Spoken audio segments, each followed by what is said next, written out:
ढुक्का पातकी फुले, तँलाई यस्तो काम गर्नुभन्दा अगाडि तेरो खुट्टा कामेन है। मर्ने बेलामा तँ त किरा परेर मर्छस्, किरा। कसो भक्ते?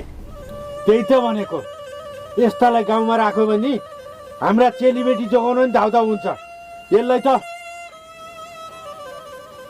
काजी साहब, मलाई त अस्तिदेखि शङ्खै लागेको थियो।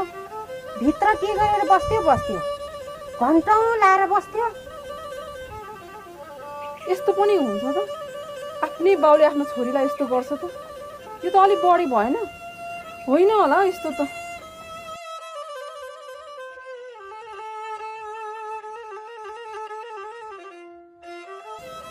होइन मिस, तपाईँलाई के थाहा, अबको काल जमाना ठिक छैन।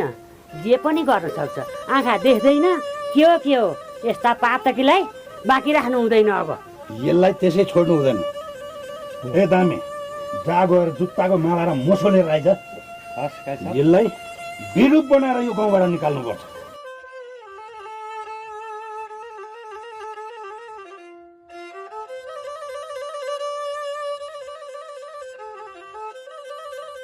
हो सबैजना मिलेर निकाल्नु पर्छ।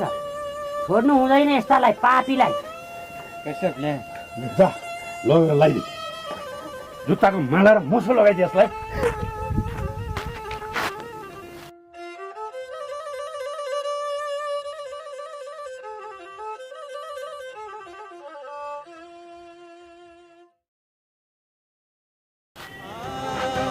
हो राम्रोसँग दल, अलि राम्रोसँग दल भएन। ठिक्क पर्यो यसलाई। ए भक्ते, जा गएर कुट यसलाई।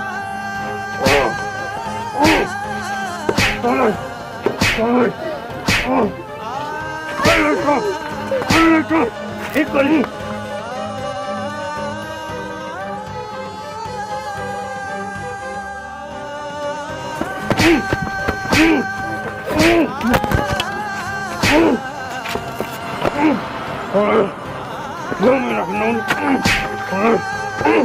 यसले गर्दा गाउँै गनाउने भएका थिए।